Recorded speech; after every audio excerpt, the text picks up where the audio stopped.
Come on. Okay, so there we go. We've officially got both of the audio going. Okay, Fuck yeah. so, um, ladies and gentlemen, thank you guys, first of all, very much for joining the live on this Tuesday evening.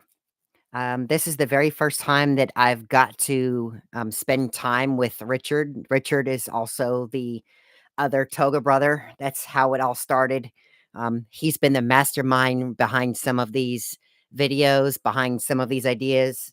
I actually can't take too much credit. Richard actually came up with the idea himself. So I'm going to go ahead and ask him a bunch of questions, and we are going to give you guys an insight as to how this channel has begun and came about. So, um, without further ado, um, I am going to first and foremost ask you, when you first met me, okay, what was your thought when you first met me? All right, so that was going back to 2018. Is when I started with my airline career. I worked for a company known as Swissport USA out of Washington Dulles Airport, and once I got released from training, I got hired on actually December 13th is when I got hired of 2018. So I met Sean back in 2019 officially. And of course, me being like my first actual workplace, I was 18 years old, right out of high school. Didn't know. I mean, I had an idea what I wanted to do in life, but didn't know what the workplace was really all about. So I'm just this young kid with like all these adults that are like, 40, 50, a couple 60-year-olds still working at the airlines. And, everybody's giving weird looks to kids like, we don't belong here. So I'm just trying to. You know what's really funny is that that statement is not all too far from the truth.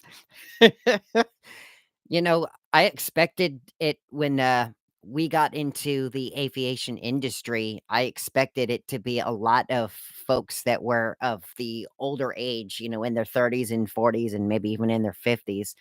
There was a handful of guys our age, but I did not expect that many people that were of the older age still involved in aviation. That was crazy. Well, I mean, So, if you get to know all those people, those are the guys who had unfortunate events in life, and they're from other countries. They had to flee from their country. They weren't getting enough money, so they come over here to the United States, and they come over here. They find work to do. They make money, and then they go home to take care of their families because they can't afford to bring their families over. But they can come to the U.S. and a lot of those guys have really touching stories. They don't like over in their countries. They don't have 401ks. They don't have retirement. They don't have government fundings. They don't have Social Security in most of their countries. So, how does one make money when you're in a country that you really can't make money? So that's where you got to go through all this stuff, and that's where a lot of those people,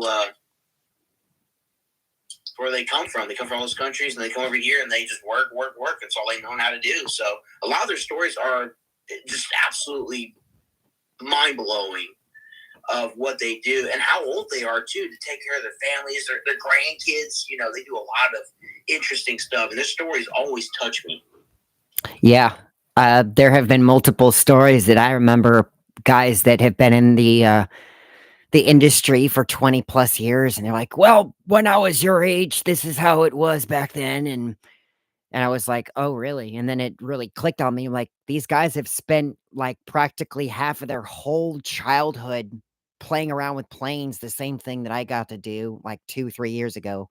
If I was, like, had been in the service for only 2 years, like, it's such an eye opener, and like you said, it's very touching to hear from some of these guys because, um, you work for the railroad, right?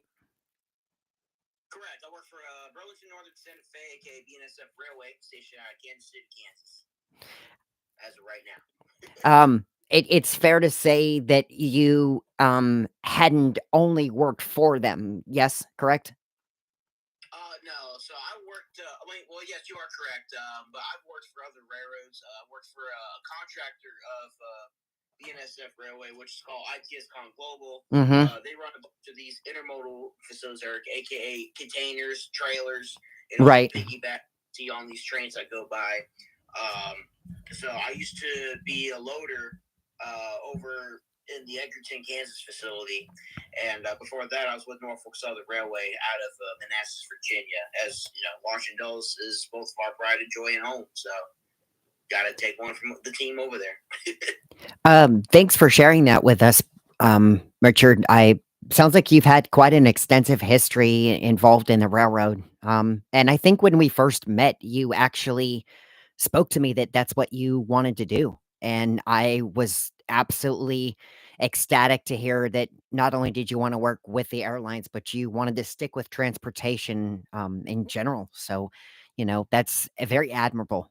But listen, I actually wanted to ask you that question for a particular reason, and I'm glad that you shared the history with us. So, small little applause there. Um, I asked you that question because when you first started in the like, think back to when you just started in the railroad industry. It could be for commuter, it could be for passenger, it could be for freight, it could be for whatever you, even in the rail yard. Um, how many times did you go and work in that industry and not have a clue what you were doing? Every day, even today, you still go, what are we getting into? So depending where you work, there's all kinds of different trains to take. Like, again, you got passenger operations, you got commuter service, which is still passenger operations, just a different type. You also have freight service. I've been in freight service pretty much my railroad career. So I've been working for the railroad a total of all the companies I work for about a good year and a half. And every day is a new day. There's some days I work the same job, but 90% of the time, like every week, for example, you're working something different. So, like one day I'm on a train going to Oklahoma City from Kansas City, 357 miles. You're going to be on that train for 12 hours. Stay in a hotel, come back the next day. Some days you're working in the yard where, you're just moving cars in the yard and you're going home after 5 hours on duty. So everything's just different. Every operation is completely different. So every day you wake up and you get, as soon as your phone rings, the first thing goes to your mind is, what we got today? So Yep. And that's pretty much the same way it is in the airline too. Exactly. You like, what are we going to work today? What do we got today? But I haven't quite got to kind of where it was going and running with that in that direction.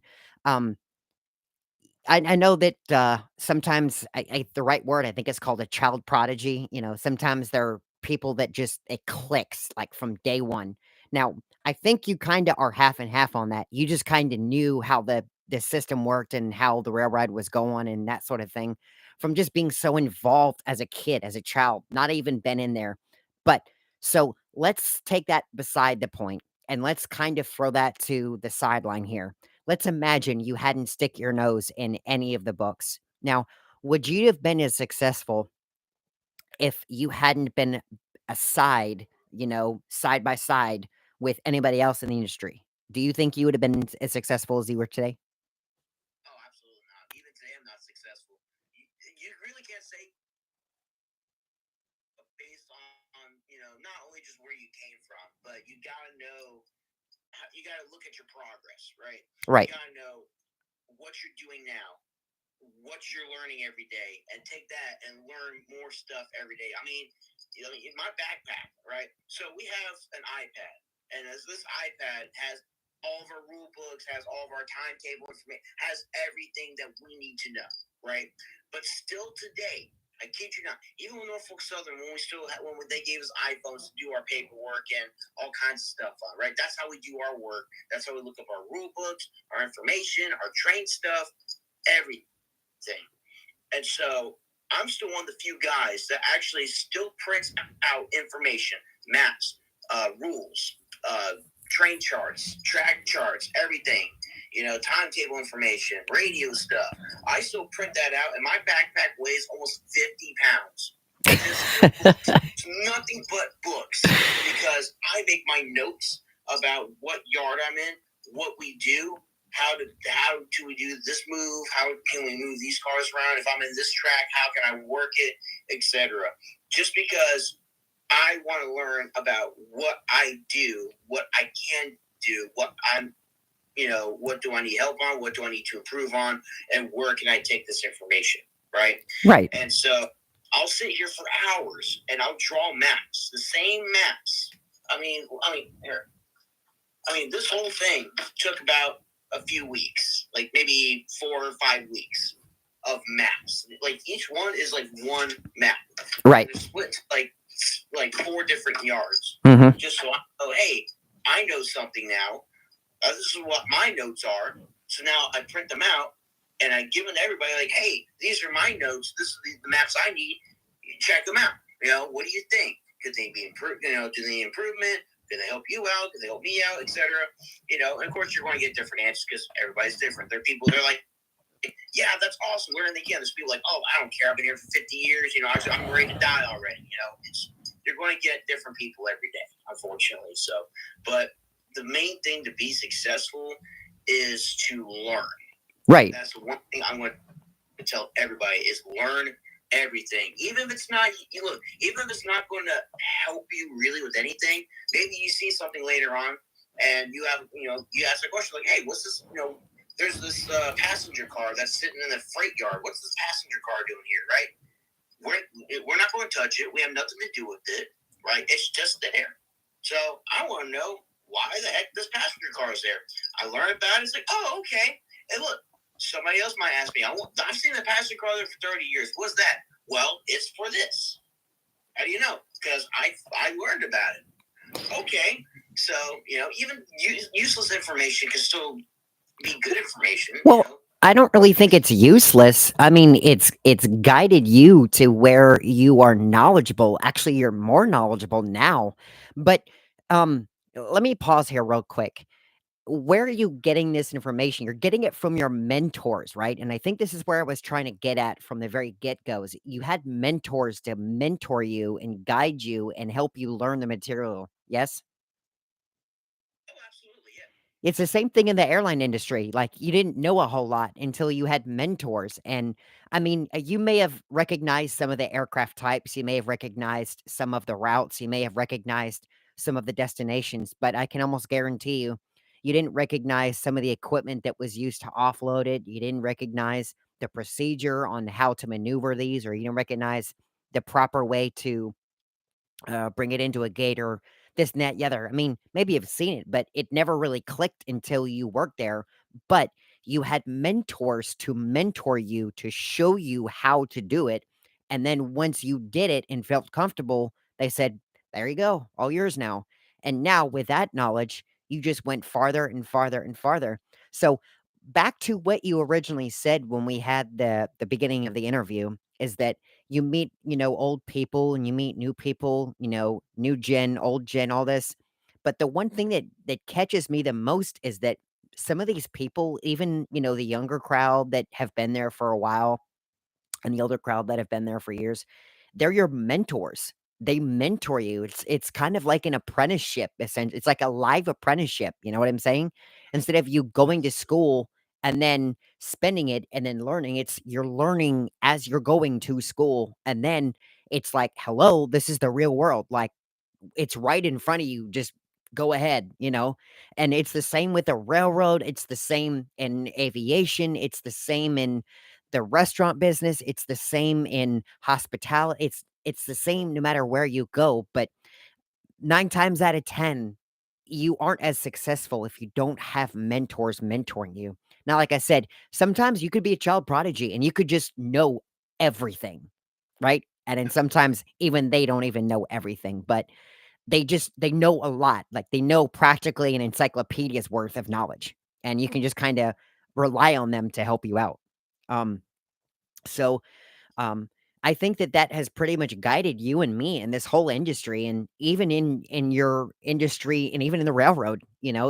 you're going to keep asking questions, you're going to keep asking for guidance, and you're going to keep making sure that your skill is at the top notch so that when you're needed and when you're ready to be called and when you're ready to excel, you can excel faster, farther, and deeper into the world of, railroading and transportation and that sort of thing. So, it's carried the both of us.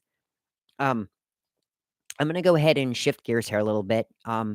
I in one of my podcasts on here, we unfortunately didn't have you with us. I'm sorry. I wish we could have had you at that same process too, because it would have been fun to do this together. But since we're on this together, let's go ahead and tackle it now.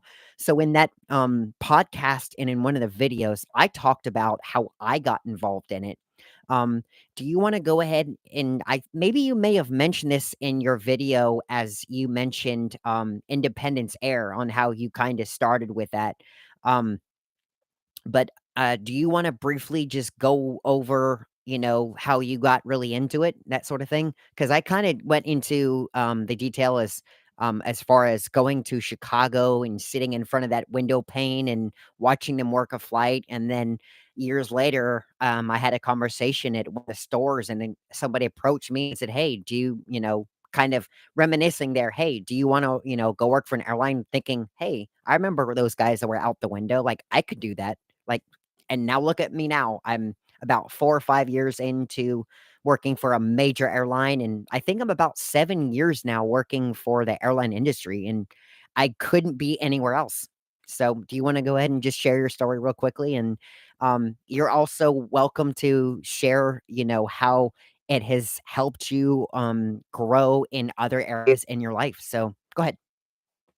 Absolutely. So, when I was born, my family was scattered, right? Uh-huh. So, when I was an infant, we would have to, travel to usually Connecticut or travel to Florida or travel here, travel there, right? So I've been traveling since I was a kid. So Now, have you I, been in the military? Like, is your family involved in the military? Were you forced to move because your family was stationed in different locations, or was this just a family decision to move from location to location?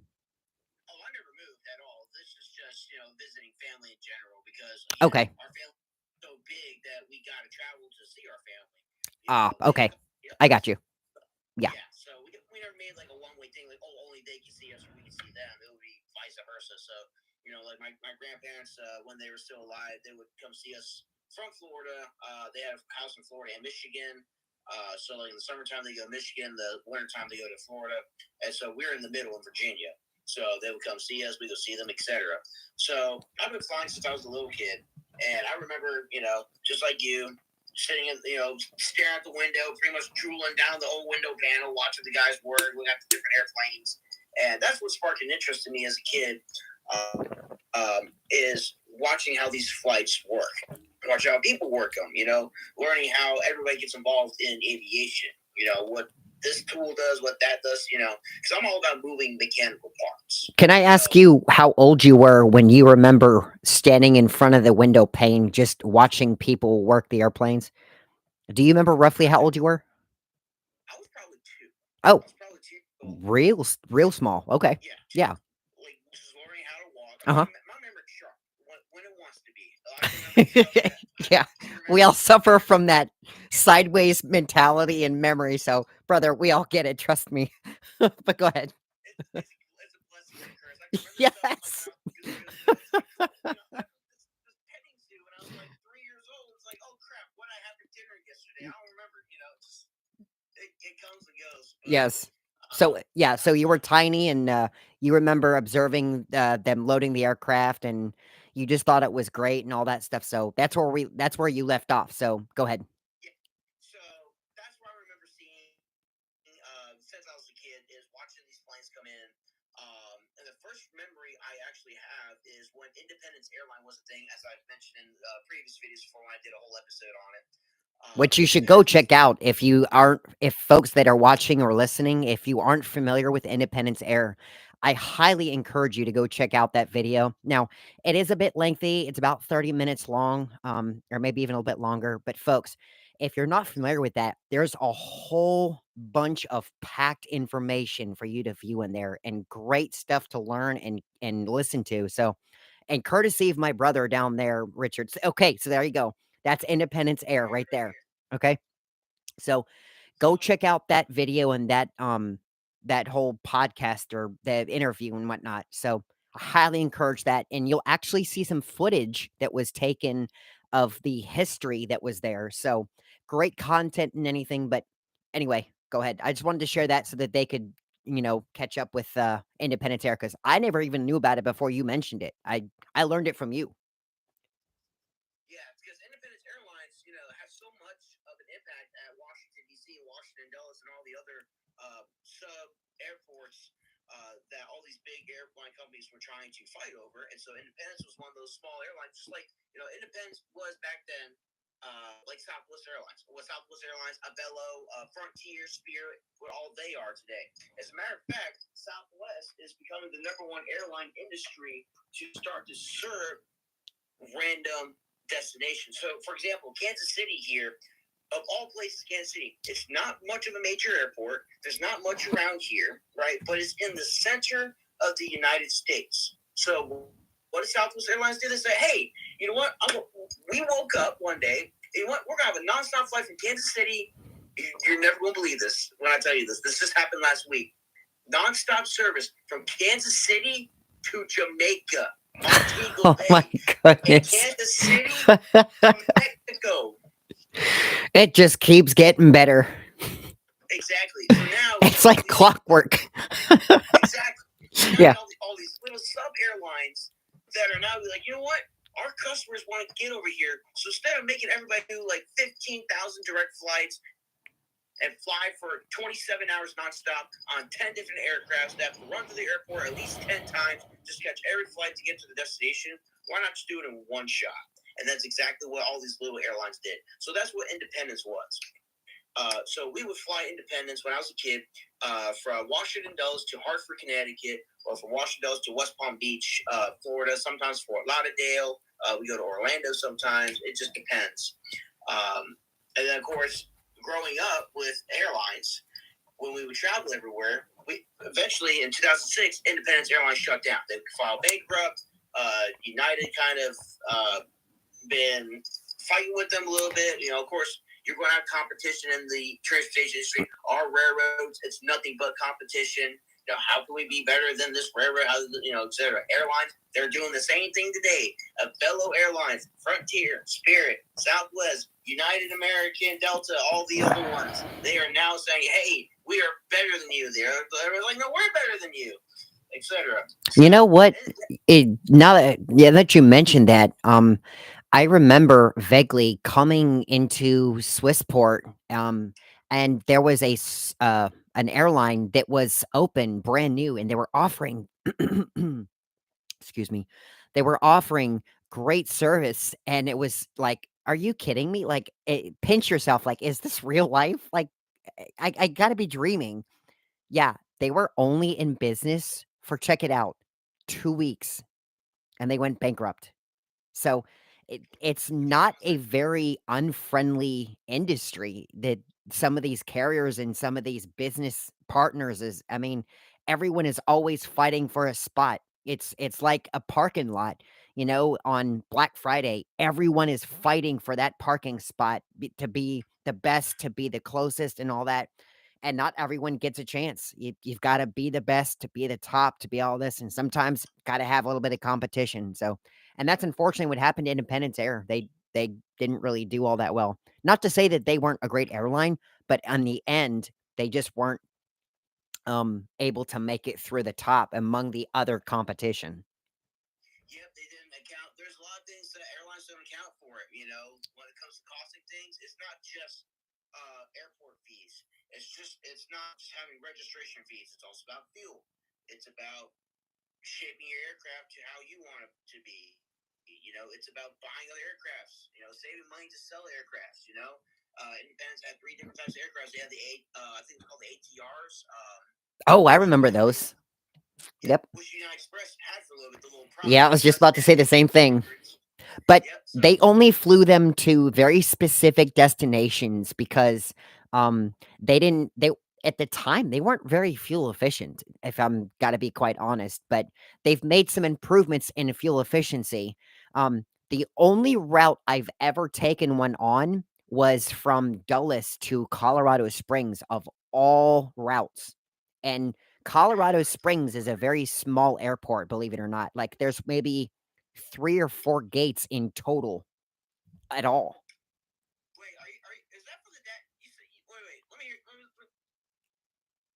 make sure. You flew a Dash AQ400 from Dulles to Colorado Springs, Colorado? Yes.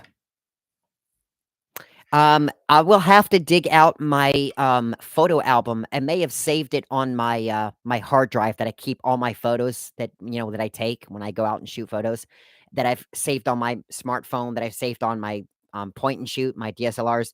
I have it somewhere. I have it saved of me getting off the aircraft, turning around and getting a image of the actual aircraft body as we went into the terminal and thinking, I gotta save a picture of this because this is absolutely really cool. This is the first time and only time I've ever boarded a turbo propeller driven aircraft. And it was the very weirdest destination. It was Colorado Springs. And I tell you that because we were going to a wedding and it was at high altitude and the only aircraft that was capable of touching down there was the ATR or the Dash 400. Well,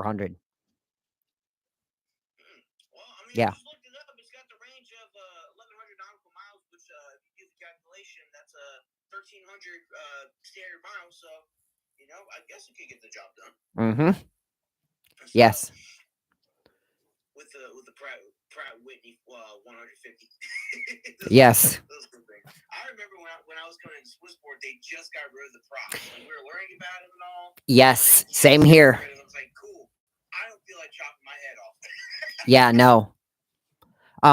I'm not gonna get into the history, for obvious reasons. I think that that's kind of a sensitive subject for a few people. But I would like to mention this for our viewers. We laugh, we share, we cry, we joke around. But let me tell you something, folks. That ramp area is no joke. We have had some serious incidents there. Some of us didn't return. Some of us had left their families. Some of us had gone to other locations, but it is a very, very serious place. Anything can do serious damage to any of us and any part of us. So we just all want to make sure that we go home in one piece or another. Like you mentioned, it was a very, very, very scary piece to work near. If we were not, 100% mentally there, if we didn't have a lot of sleep, if we I mean, anything. It was a very, very serious condition, a mere thing could happen and a day could be ruined. So, I just want you guys and the viewers and listeners to understand that we joke, we laugh, we play, but at the end of the day, just imagine that if something were to have happened, you may not see us. It's that serious. So, um, we share the enlightenment so you guys can see the good parts, but just also keep in mind that there are people that we have lost, people that didn't come home, and people that have perished with them. So, yeah, it's unfortunate, but it's part of the job. It can happen, and just like it can happen on the road, it can happen on the railroad, it can happen in the sea, it can happen anywhere. So, but yeah. Um, All kinds of stuff. But yeah, no, I agree with you. I mean, it seems to be recently that there is a lot of fatalities on the ramp these days. Like there are just a lot of fatalities. And my question is, well, I mean, I think you and I both know the answers as ex-trainers, as partners and brothers. We kind of know the answer. But the main question I'll ask everybody out there is, what do you think is the cause of these fatalities, injuries, and all of these damages from aircraft that have randomly occurred. So I think we'll let you guys decide and see what the number one answer is. But Sean, I think we definitely know what the number one answer is. Yep, and actually, I'm going to touch up on that. Funny you mentioned that. We actually had a conversation about this today at work. I also would like to address that, and it seems like you and I are on the same page. I love working and speaking with you because it's like we're connected via a USB cable. We're feeding data back and forth. So I mean, that's how we work on the ramp. I mean, here's a story I'll tell our viewers. okay, yeah, go ahead. And then I'll go ahead and explain and go into detail about what I honestly think is one of the root causes. Now, I'm not going to point fingers at what the root cause is, but I think that there are many possible causes of what injuries and fatalities, because it could be different for everybody. But I think that there's one factor that causes most of, and let me put it this way and in this manner, it's the snowball. It starts the snowball effect, right? Because if you go back and watch some of the incidents, you'll say, okay, this did occur, but let me go back and ask you, well, what happened prior to that? Well, what happened to prior to being at work? Well, what happened to prior about waking up? What happened? You see, so it's a snowball. It doesn't just happen out of the blue. Something started that snowball, that domino effect. And that domino effect, when the last domino fell, that was the incident. So I'm glad you brought up that question because I would seriously, like Richard stated, folks, and I applaud you for asking this. So well done, sir. I want to hear your perspective on what you think. And let's not even say on the ramp, folks. Let's open this in general. When you're at work, what do you think is the number one contributing factor to most of the incidents that are occurring? And I want to share my point of view after you share your story in just a few seconds here. And I see that some of you guys will already figure this out and guess. Now, I will give you a big clue. It's a big, long word, and it starts with C. So in the comments, see who can figure this out and see if you can figure the word out. All right, but go ahead, Richard. You've got the floor. Tell your story. So here's the story. So it's important to have good people to work with. I'm going to start off with that. Absolutely. You gotta have good people to work with. You know, you don't have to be the best friends, but you gotta be able to work with them. And for Sean and I, which start off, you know, very interesting in our whole friendship, turned into something that turned out absolutely astonishing and amazing. Can I pause you real quick? Can I pause you real quick and then let you finish your thought? I have talked to multiple colleagues, and I'm going to try to roll you into your thought here so that it'll kind of flow for you. I don't know how many of you guys have been team leads, have been leaders, have been managers, have been up in the management scale of where you work. Okay. I cannot tell you the difference between some success from having too many people working with you as opposed to having people that are competent and knowledgeable and thorough with their work ethic. Okay. You can give me 2 or 3 good people and I can get the job done just as better as if you gave me 30 people to do the same amount of work. It's the same thing, but we're just using less resources in one scenario, whereas the other one, we don't need that many resources to get it done. If you effectively utilize the resource you have with you and me, we are on that same page. We are competent people when we work. We just know what to do. So go ahead. Yes, because well, we're just so insane, right? Absolutely. And I think that's the biggest contributing factor is we're so in sync that it just clicks. Exactly. It just you know what? Some people they have that ability. Other people they don't. So yeah, there you are. Hang on, I gotta shoot a fly. I just bought this at Bass Pro. That is so you. For those of you that don't know, this is who my colleague is, my brother, my best friend. You guys are not seeing him, play an alternate part of himself. This is who he actually is. This is himself. So, anyway, did you get it? Did you get it? Okay, good. So, once Sean and I got comfortable with each other, right? The one thing we started doing is we know the routine, right? You know, every day, every flight, every aircraft is different. We still had a routine, right? Park the plane, or first do a safety briefing. What's going to happen? What's going on? What's coming off? Who's getting on? Who's getting off? You know, who's on our crew? What's everybody going to do? Right? Simple as that. And we worked so well to where we didn't have to assign anything to anybody. We just did it. As the cargo bin was open, someone go in the cargo bin. If the plane's ready for pushback, someone push it back. Wing walkers, we need wing walkers. Someone step up, be a wing walker, right? We are doing everything, and we're doing it in sync because we know what's going on. So this one time, we had a new guy, and Sean, you know who this guy is. We had a new guy, heavy smoker, and he came from another airline, which was cool. That's a great experience. It definitely helps us a little bit out there. But we're one of those guys that take our job seriously, right? We're here to move the customers. We're here to be a part of the operation. We're here to move.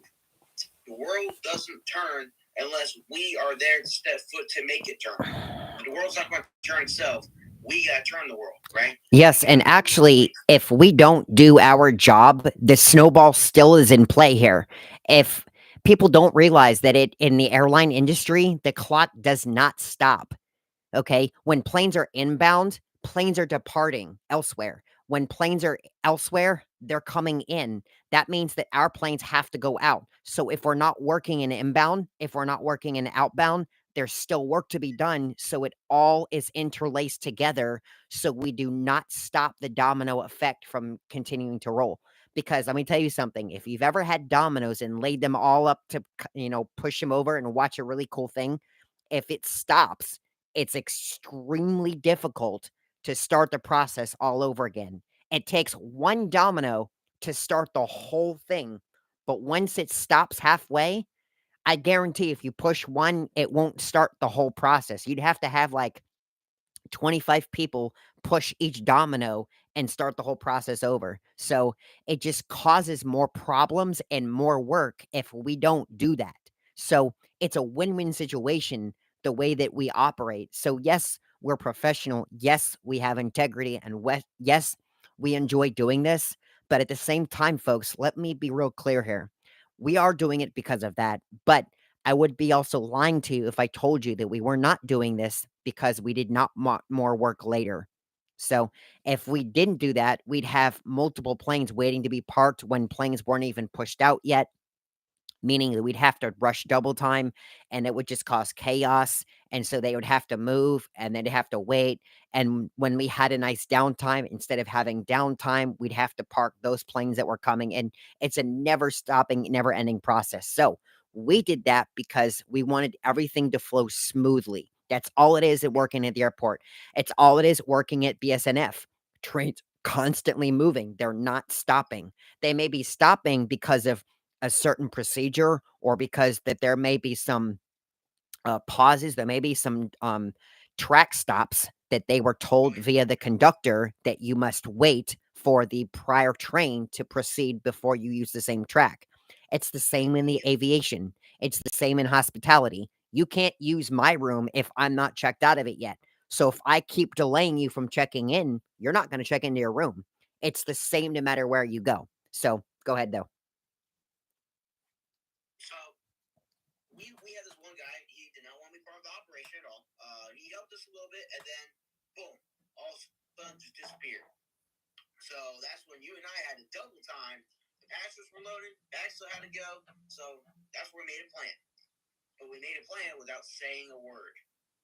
We didn't say a word. We didn't do any hand sign, nothing. We just looked. I told my brain. That's literally all it was. We just literally made physical, hard focus eye contact, and that was the conversation. There were no words spoken. There was no sound. There was no audible tone. It was just a, let's go. Yeah, literally. Like, we didn't say let's go, but it was that stare like, come on. Yeah.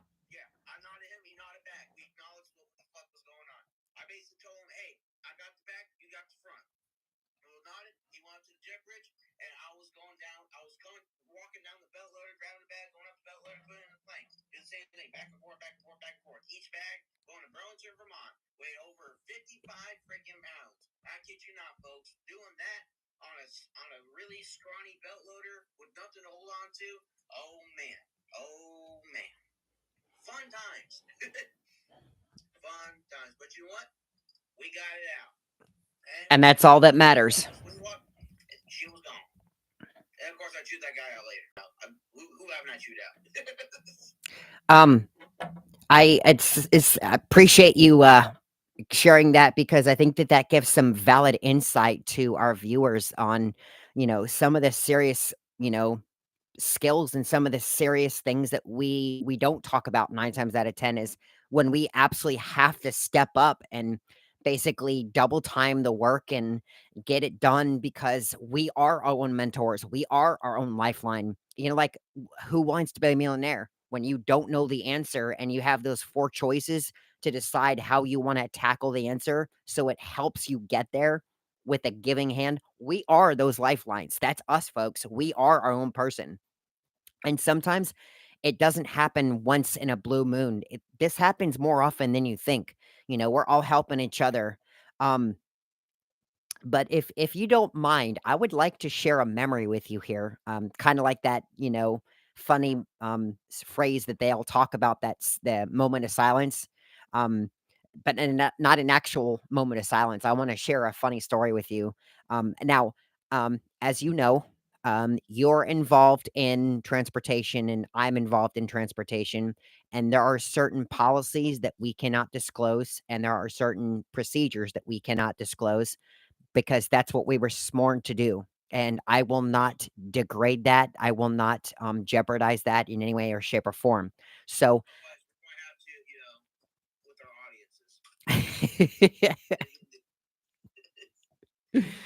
um, so yes. So with that said, folks, I'm going to share a story with the gentleman in front of me, Mr. Richard O.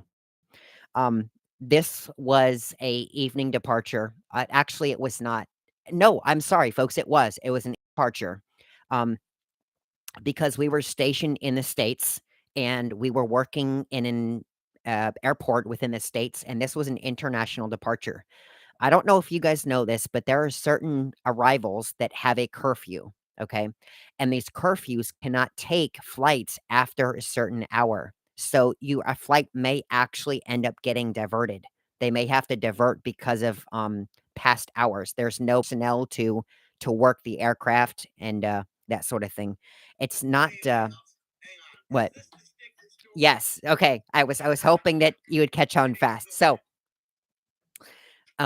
we knew that we had to work a flight, and we were out there. We had our equipment by the door to get ready to load this aircraft. So I believe it was you, me, my lead at the time, because I wasn't an actual team lead member.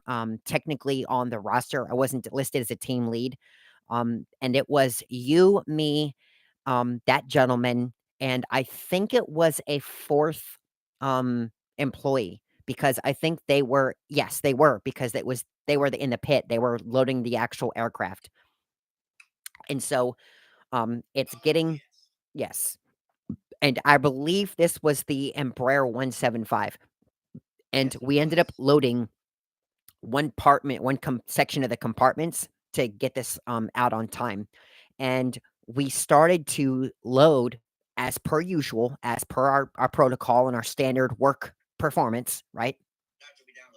And actually, I think you can pretty much call that your metrics.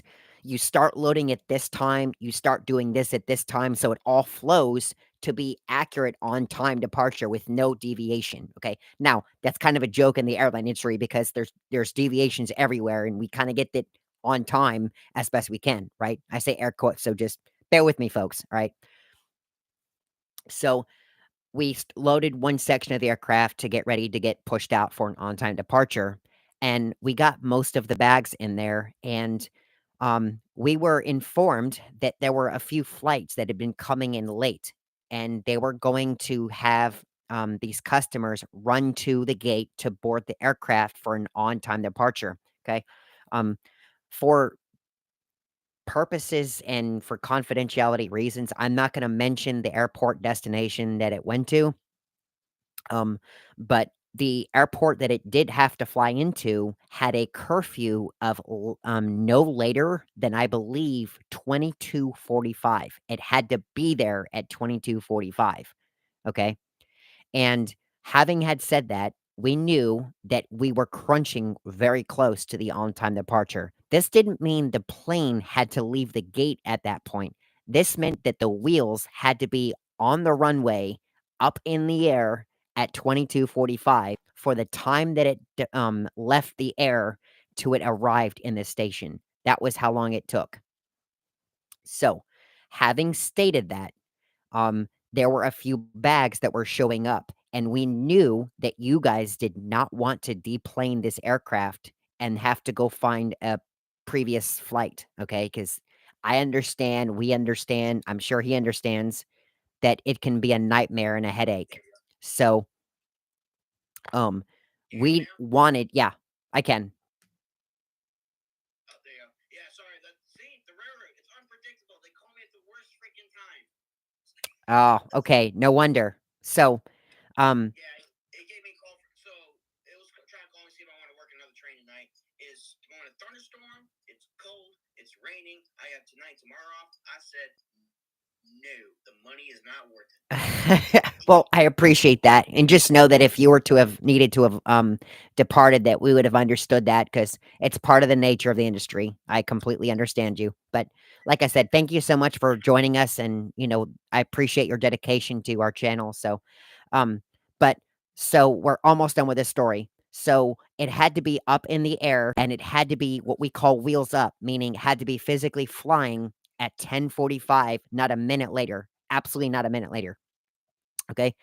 So we knew these bags were showing up. So what we took it upon ourselves, we had one gentleman, our crew lead, to be by the aircraft so that they would guide the person, whoever is running with the baggage cart of bags, to basically marshal this guy or girl, whoever ringing them, right to the aircraft, to that same place where we're going to load them instantly. And you were right next to him, and I was right over there, and I verified the bag had the right destination, right?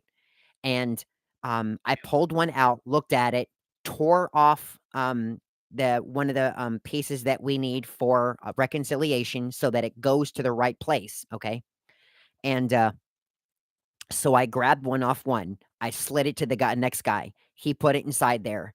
I grabbed the next bag, tore that little piece off, put it on there, and we just start sticking you left and right. Folks, let me tell you, the funniest thing was coming up next to him and realizing that all these things that we needed are just attached to him like Velcro. And so we pushed it out. We got the brakes released. They left the runway with, I think it was a minute, and no, not even that. We got down to, I think, 30 seconds before the plane was too late. And I'm not talking out of the gate. I'm talking by the time it left the runway. We were notified that it left, and we merely made it by 30 seconds. Folks, 30 seconds. That's how close it is in the aviation industry. Now, there have been stories that it's been even closer than that, where it's been down to the 17 seconds or 10 seconds, and it's too late.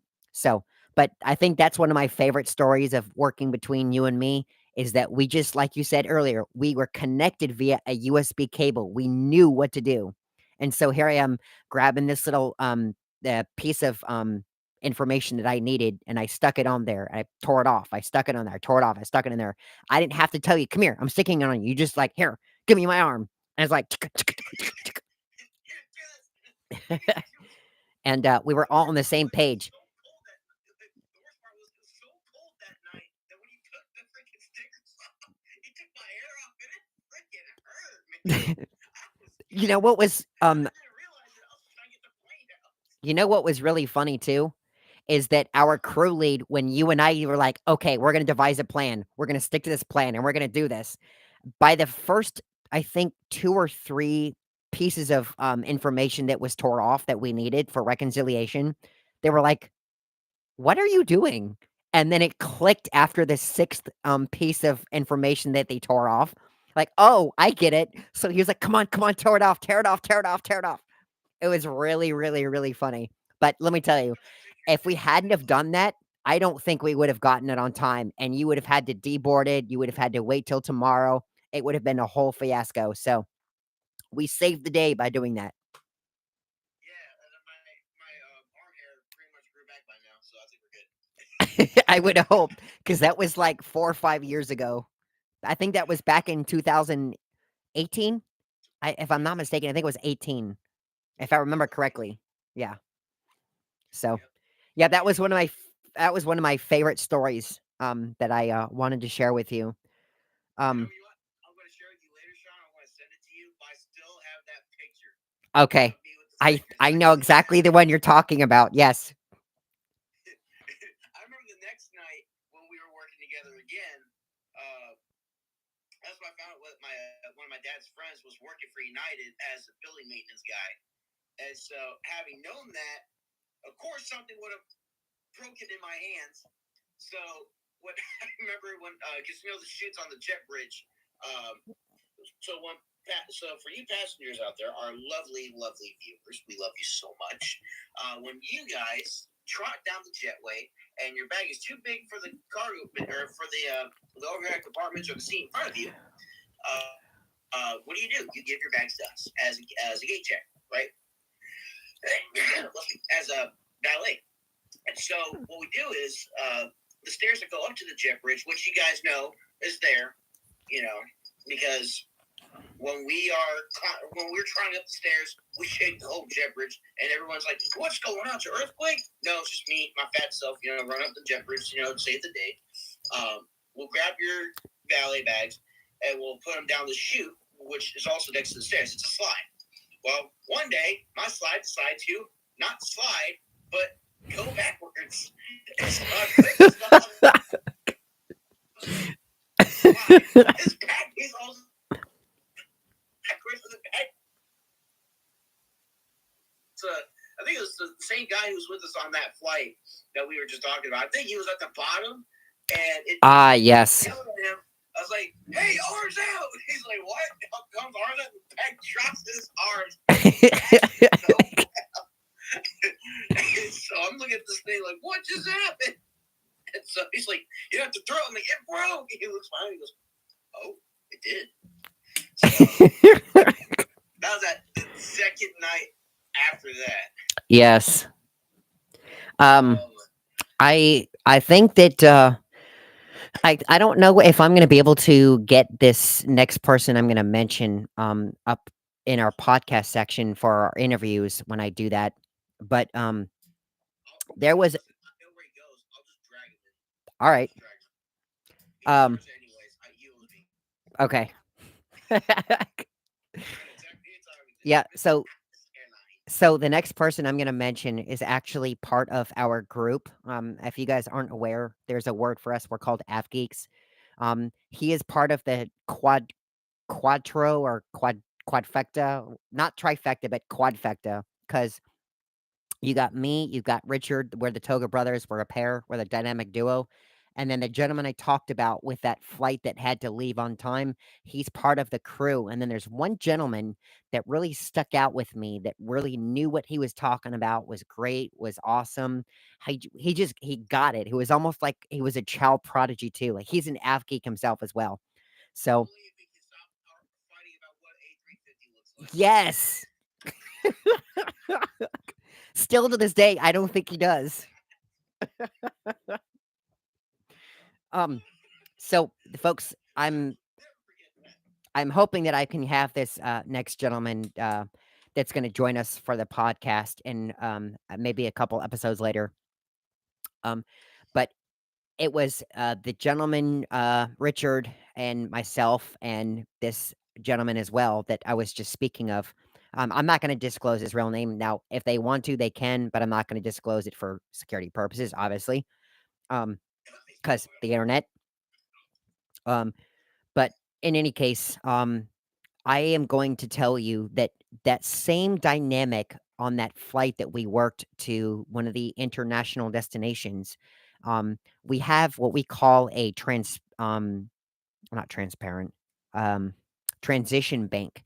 So when you guys are arriving into the airport, you guys are departing at specific times of day. Okay. Now, um, you guys don't have homework assigned to you, but I'm going to involuntarily assign you assigned homework. I know, kind of, fair weather to do, right?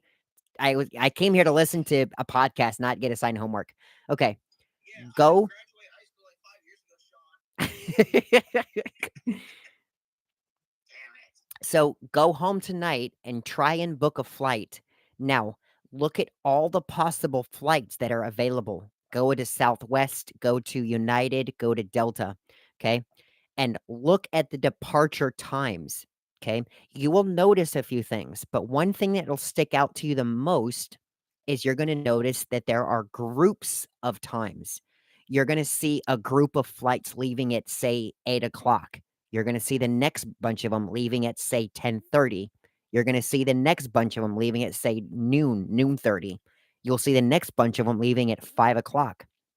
And there's a reason for that, because of, the transition and the arrivals and all this stuff.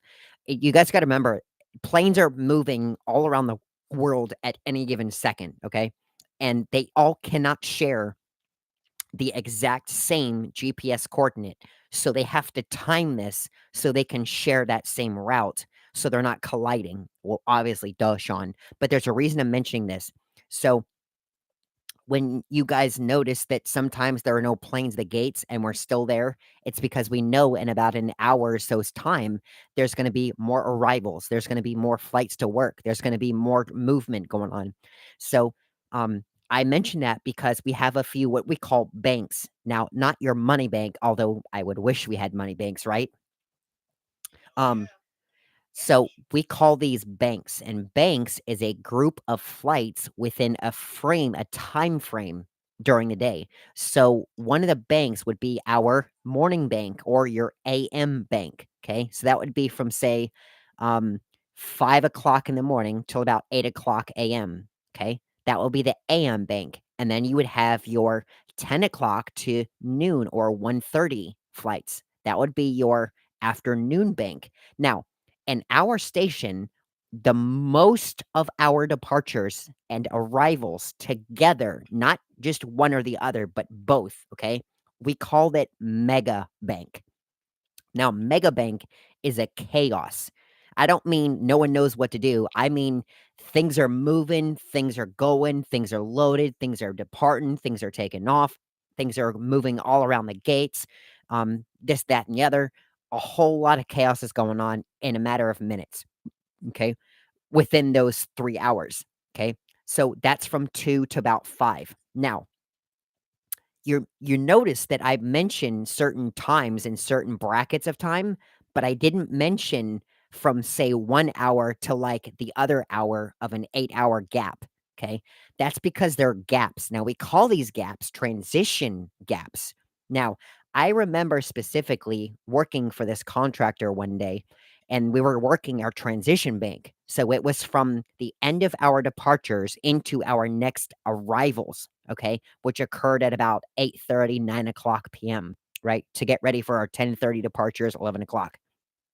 And by the way, most of our departures at my station had left by 10:30, so the other ones were later departures. But I digress, and that's neither here nor there, but it's good handy information for you to know as viewers that there are certain times they have to leave on a standard day-to-day basis, okay? But anyway, so we were working a flight in our transition bank. Now, we did not expect this, but it was a last-second assignment, and it needed to be done because they needed to have passengers at that arriving destination where it departed our station to go elsewhere for work to be done on that aircraft. So we knew it was going to be worked. We had our crew, we had a huddle, just like he was talking about on that quick turn. And I already kind of gave you the secret here. It's a quick turn. That means it's going to be chalked in, and then off the chalk and pushed out in 20 minutes or less. Crazy, but it can be done. You don't believe me? Watch them work at the airport.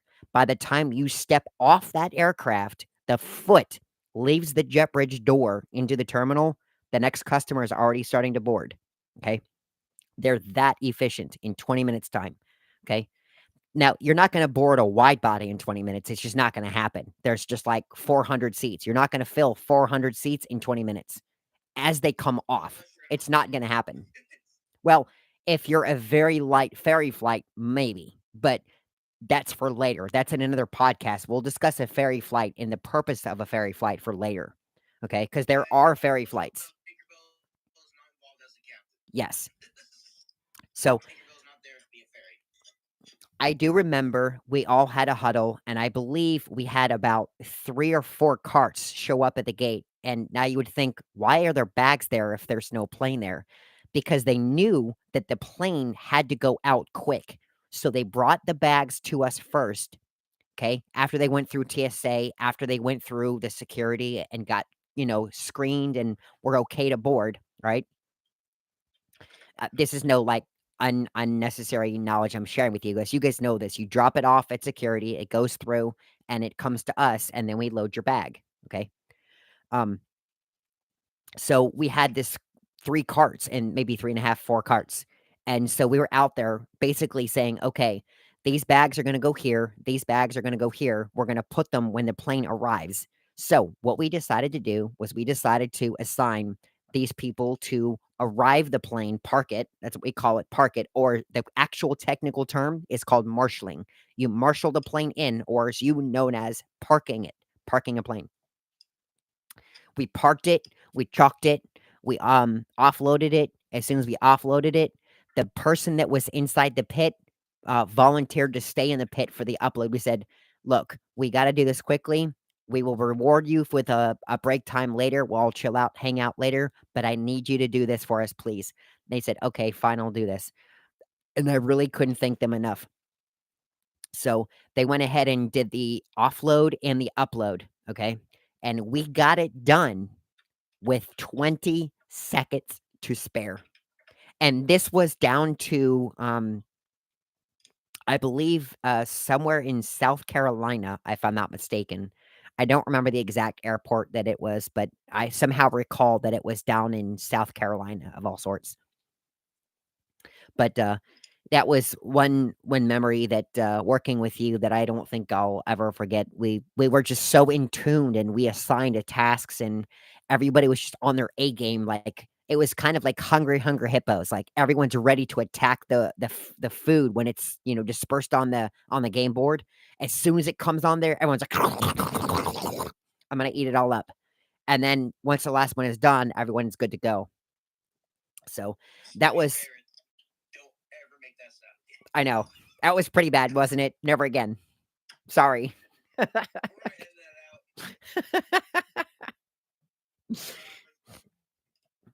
But one of the questions I would like to ask you, I know that you have been involved in the airline industry and you have been involved in the railroad industry. Um, I would like to ask you, what do you hope to see for one of two things? You can either share your view of what you would like to see on our channel, or if you want to go so bold as to talk about what you would like to see on the side of aviation, just in general. So I'm going to give you the floor and go ahead and take it away, whatever you'd like to do. For starters, I would like to see this in aviation. I would like to see better prices for round trip flights to come home to see you. You know what? You're not the only one, my friend. I think it's not certain carriers. I think it's just prices in general. They're hiked up so much that it's hard to find one home. It's a very, very challenging topic and a very challenging issue. And I think it really stems with just, the efficiency of just all of us coming together. Because if we don't have to extend our service and add more services, then we don't have to charge for more fees and services that we really don't need.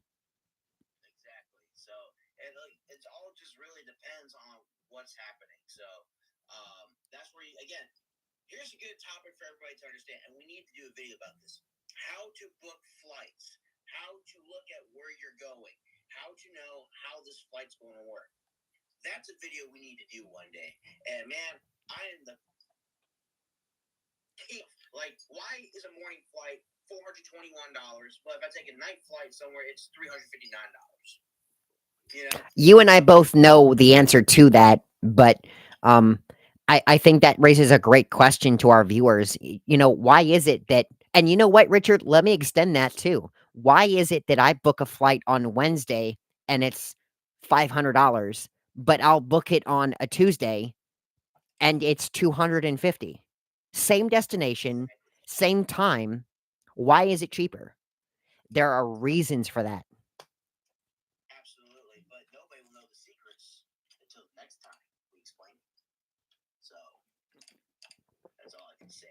But Southwest Airlines does have this new feature to where, for example, going into like Washington Airport, right? You have BWI Airport in Baltimore, Maryland.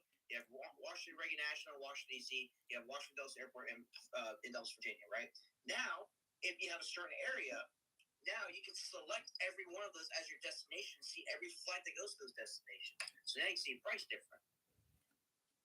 It's Yep. a really neat feature.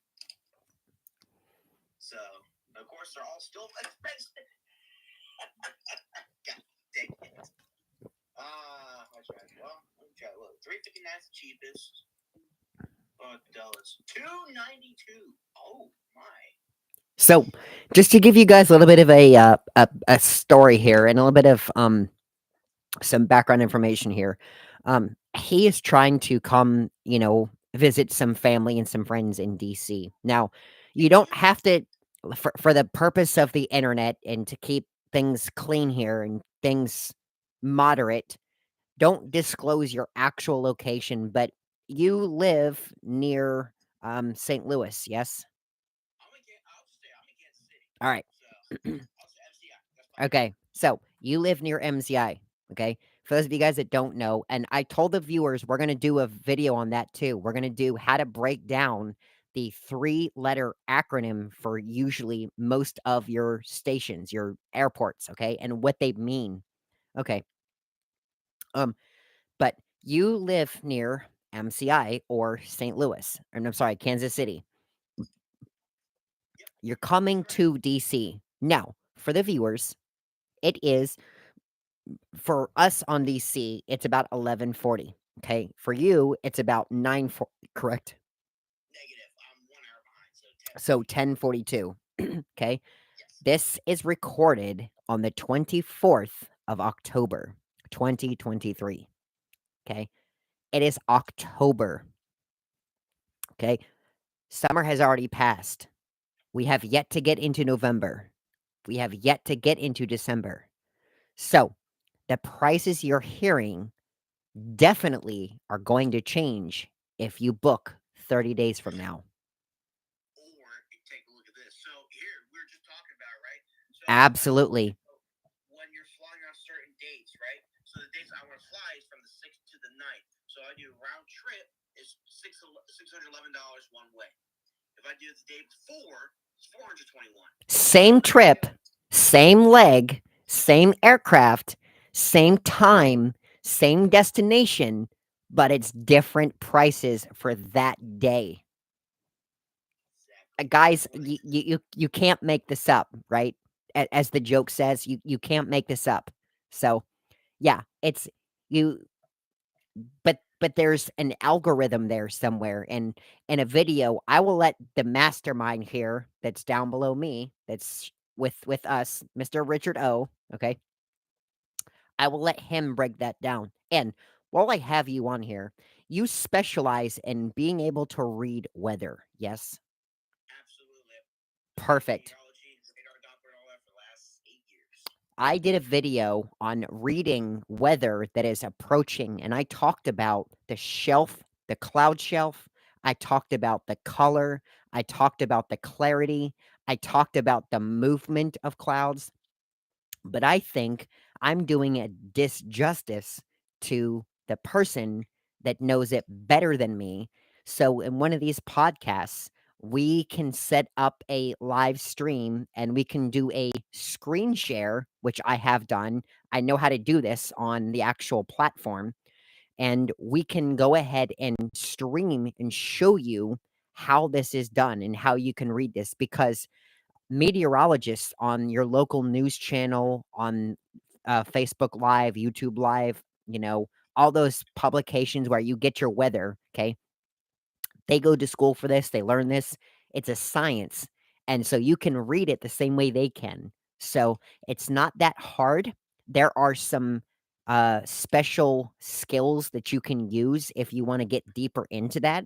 But it is very handy to be able to have that information. And I share that with you because if you fly frequently and the weather is great, you may be surprised to find out it might not be great within an hour's time, but you can gauge that by simply reading the weather.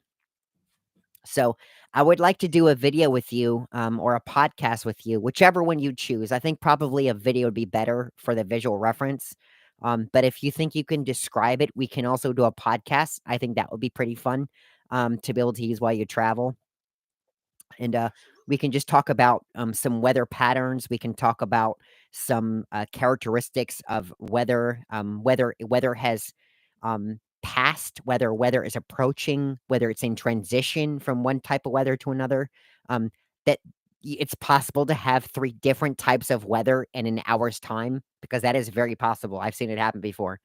Um, so, um, yeah, I wanted to, go ahead and do that with you at some point in time. Um, I really don't have any other questions to ask you. While I am on the air with you, um, do you have any suggestions, or do you have any tips? Do you have any questions? I'm opening the floor up for you. Do you have anything that you would like to ask me? Do you have anything you wanted to address to me? Because I know I talked my ear off and let you kind of take the show here, but do you have anything you wanted to address with me before we end this live stream? Yeah, so let me ask you this for the viewers. Go ahead. Where you stand right now, right? By the way, congratulations on your re-promotion. Thank you. I was kind of waiting to save that for one of my videos. I think it'd be. I think because you guys have been with me and with us. You know what? No, folks, you've been with us. This is a team effort. And first of all, I would like to thank you for extending the congratulations for doing that feat. It's been quite an impressive, destination for me. But I want to address the elephant in the room here. Um, you have done so much for us at the Toga Brothers. You've paved the way. You've come up with the idea. I'm going to give that in your court. I can't take the credit there. It's all been you. Um, so I'm going to give that to you. Now, we did have this discussion before. Now, you work for the railroad um, exclusively, correct? Yes, So I am fully with the railroad right now. I guess having stated that, you're kind of tied up with things, and um, you do have a personal life outside of working on the railroad, correct? And you don't really have to get involved in that. If you want to, I'll open up the floor for you. That's up to you. Uh, I mean, but I got no problem explaining it. Like, so for railroading, we don't have much of a life. That's the only part about it. It's like being on the railroad industry. It's like working at a the same like a restaurant that's a family business, right? You're open every day. You can't really go anywhere. Those customers rely on you.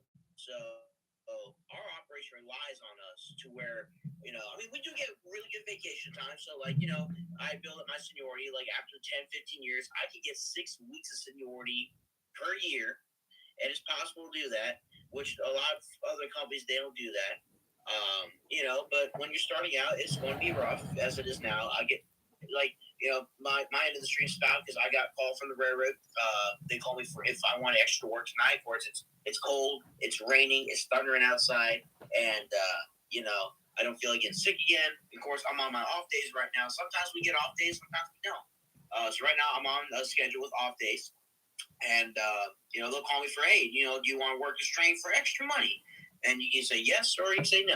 And a lot of times you won't get penalized for it. But if you're getting called for a train and you call off or you lay off or you just lay off on the board, you get what's called points taken off, right? So we have this thing called the high vis point system. So that's our discipline points for taking off time, right? And the airlines are utilizing it. A lot of these companies are utilizing it. So we can take days off. We have taken a few days off. As I proposed to my fiance, I used one of my days, my personal leave days, which it didn't really charge me any points. It's just the day I used for like this day and all that. So if you're rare, you don't get much of a life when you're starting out because you need vacation time. So at the end of March, so March 27th, of 2024, we have a full year that I've been in service with BNSF Railway, Burlington Northern Santa Fe, as is what it's called. So I'll have 1 week of vacation, and I'll have 3 personal leave days as well. So, and that's a good thing about being there. And man, it's already been 7 months as of yesterday, or no, not as of yesterday, as of or what will be this Friday, the 27th, will be 7 months since I have started with the railroad. 7 months, which is absolutely amazing for me because with the journey that I've been through, it's hard to hold a job for even 6 months. Yes. Yeah, it's been hard. And it's not because like I'm quiet quitting or anything. I'm not just up and leaving. One, I'm seeking better opportunities. 2, there's some work airlines, contractors, workplaces I've worked for that are not very impressive. Every job is going to have its perks. Every Yes. job is going to have its quirks. There's a perk and a quirk. A perk is something that's going to raise you up. It's something that you want. Something that's going to be there for you. That it's a pro. A quirk is something that it's not. You're not with it. It's something that it brings you down in a workplace or brings other people down or brings the workplace down in general. It's the con. So basically, perks and quirks are basically pros and cons, right? You gotta be in it for a little bit to even make a judgment on, hey, is this for me? Or hey, is this not for me? What's the difference? Like railroading, could it be for you? Do you like working in the outdoors? Do you like working 24/7? Being on call. But do you want really good insurance? Are you okay being away from your family for a little bit? And there's times where I'm away from home for like up to 3 or 4 days at a time. As soon as I come home and I do my federal mandated rest time, I get called again. I gotta go back out for another 3 or 4 days. So it does happen. It's not more of a career. It's a lifestyle. It's a choice. And Yeah. a lot of people can't do it. I wanted to mention something here real quick. Is if you guys go into my shorts, my YouTube shorts on our channel, I actually took somebody's TikTok and they're aware of this. I mentioned it and I basically saved their videos so that their ID is on the video. So if you want to go check them out, you can as well. But the reason I mention this to you guys is because there's a video short that you can watch and it breaks down, hey, the airline industry is great, but I bet you didn't know that there's some downsides to working in there. Crazy schedules, being away from your family a lot, being involved in kind of events that you're not ready for a lot. Sometimes it's the pay, and it happens a lot. You do fly on standby a lot. So, yes, we get great benefits. Yes, it's a fun place to be. Yes, it's a very integral part of working. Yes, but there's also some cons or drawbacks as well, like Richard was saying.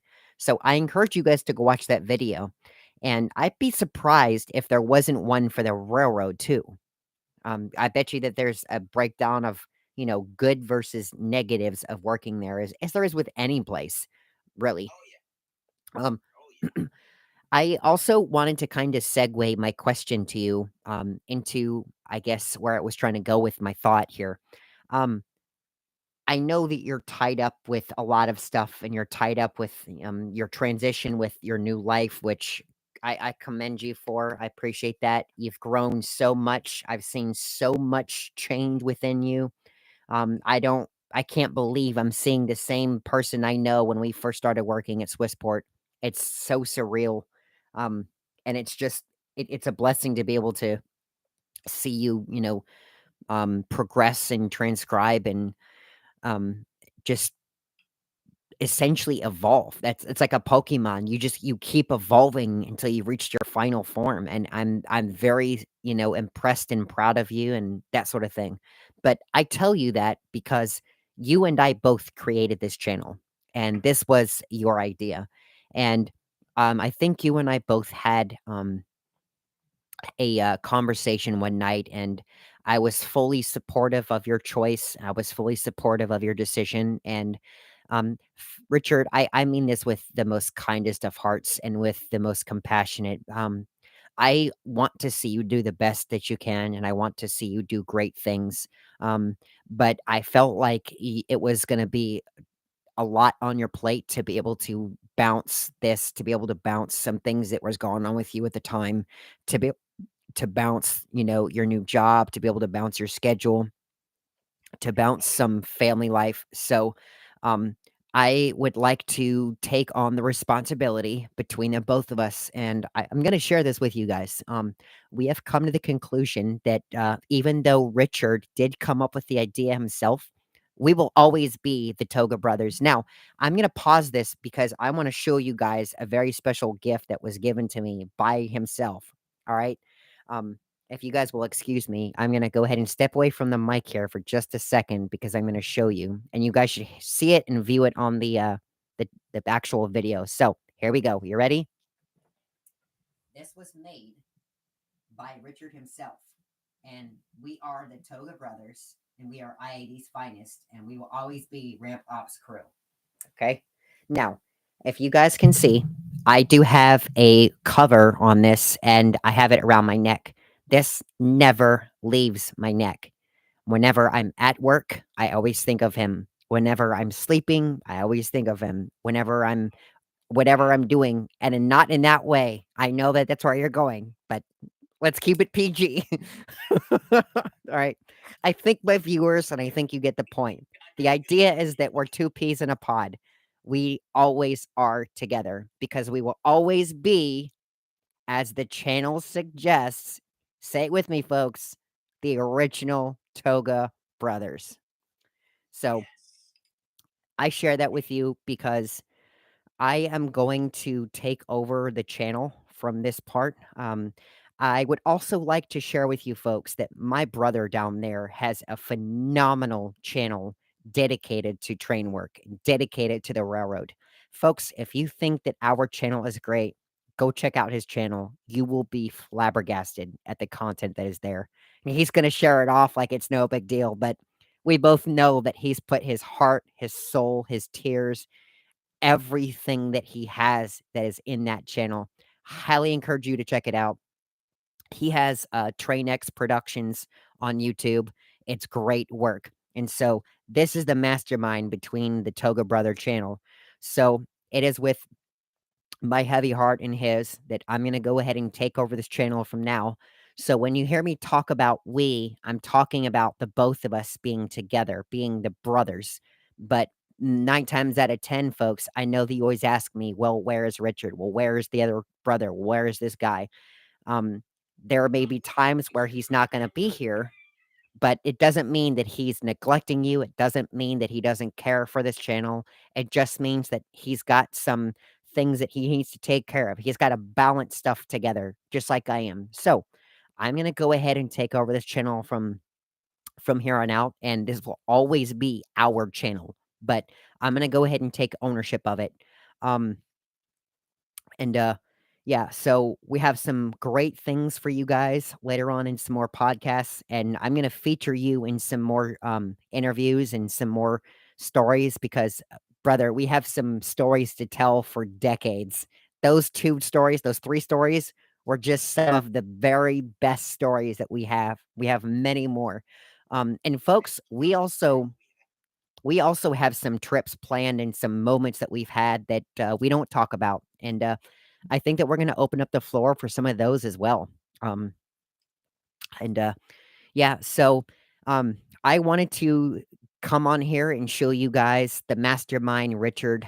He's been with us ever since the channel started. This channel has actually started back in 2018 when we were working together.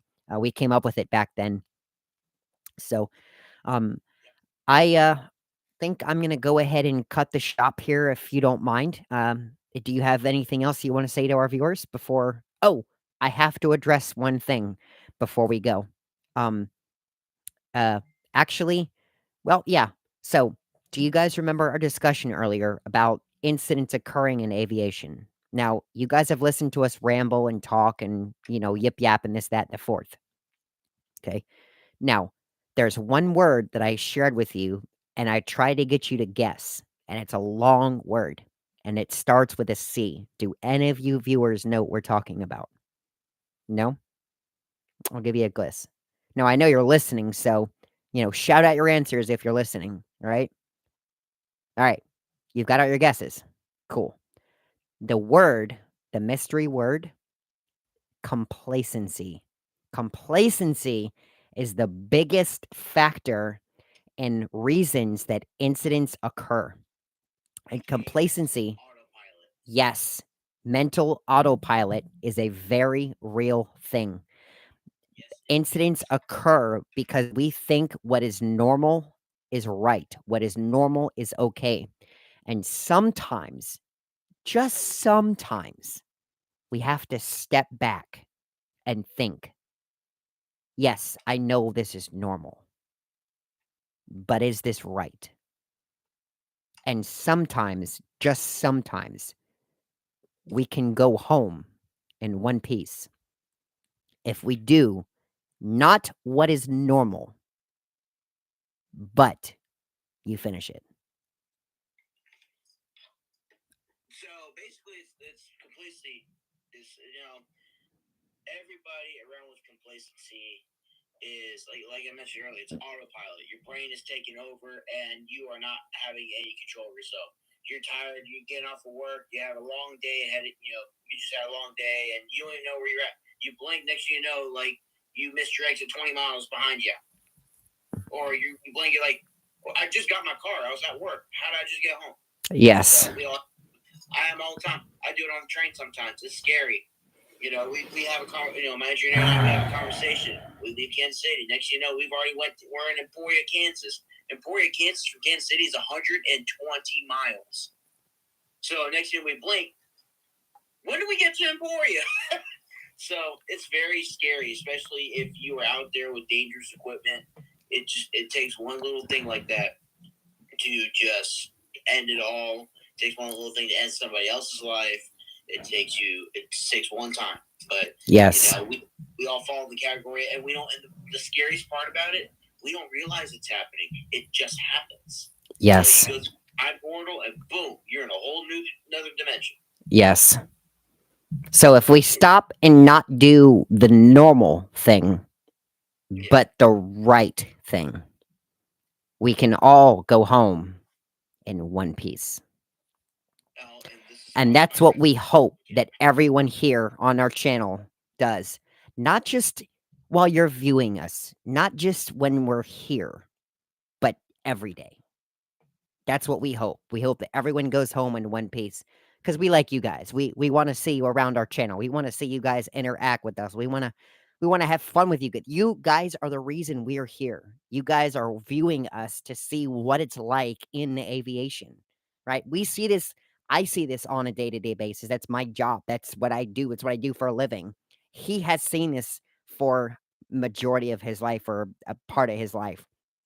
Granted, he works for he works for the railroad, but he's been involved with it for quite some time, so he knows what's going on. But sometimes for you folks, you may not know what's going on, and that's why here we need to make sure we do the right thing, not the normal thing. And it all comes back to being complacent.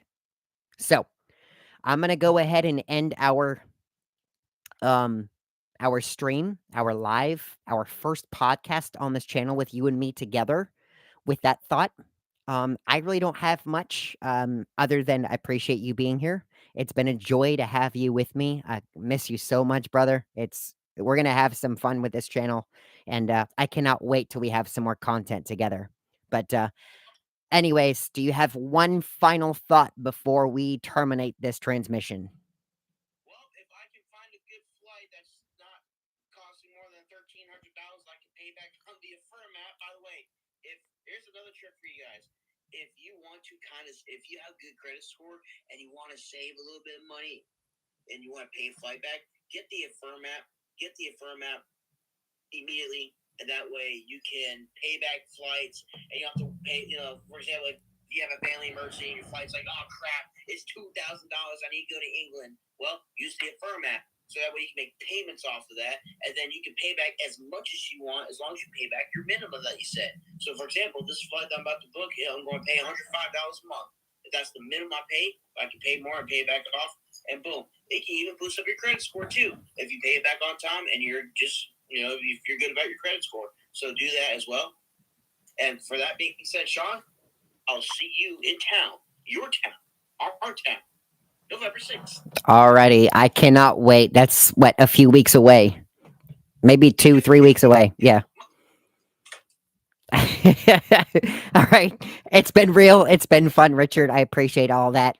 But I have some exciting news to share with you. I just reached a milestone and I'd like to share that with you, and we'll do that in another stream. But from me to you, you guys know the drill. As always, we are the Togo Brothers, and we are out. Thank you guys for watching. Take care. Bye-bye.